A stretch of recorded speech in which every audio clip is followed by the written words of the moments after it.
The steering wheel controls the direction in which you want the vehicle to travel, and it normally works on the front wheels in most vehicles. Imagine the steering wheel as a face clock and hold it in the 10 to 2 position or the 1/4 to 3 position, whichever you prefer. Hold the steering wheel firmly but lightly. What we mean by this is we do not want to see the whites of your knuckles. Hold the steering wheel as if you're holding an egg. The main reason pupils struggle with the pull-push method is because they grip the wheel too tight. Place your thumbs to the sides or rest them on top of the steering wheel. Avoid wrapping your thumb round the steering wheel when driving. Also avoid resting your arm on the door, which can restrict your movement. Do not hold your hands down here in case you need to steer suddenly. Try to avoid dry steering. This means turning the wheel while the car is stationary. It can cause damage to the tyres and wear in the steering mechanism. This also applies whether you have power assisted steering or not. Do not let the steering wheel spin back through your hands. Always feed it back through in a controlled manner. None of this fancy steering where you cross your hands or the wax on method, as it reduces driver control. However, it is perfectly acceptable when reversing. Would you fail your driving test for steering like this? No, but the examiner would not be impressed.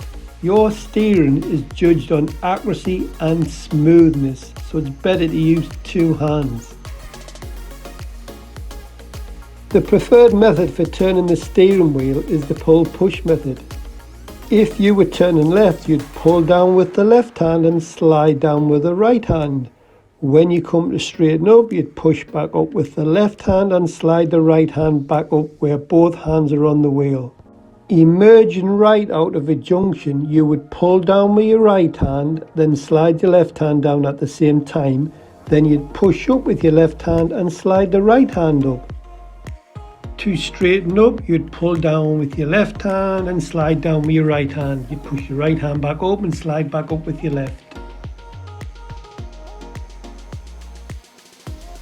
Emerging left at an open junction where the corner is a sweeping one, you'd pull down with your left hand and slide your right hand down. When you come to straighten up, push your left hand back up and slide your right back up to meet.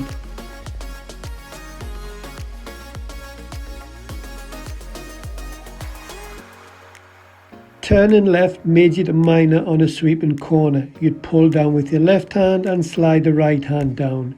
2/3 of the way around, you'd push your left hand back up and slide your right hand back up to meet. Turning right major to minor, you'd pull down with your right hand and slide down with your left. You'd push back up with your left and slide up with your right. To straighten up, pull back down with your left and push up with your right. Another big reason why learner drivers struggle with steering is because they do not look where the car wants to go. They put their eyes in the wrong place at the wrong times.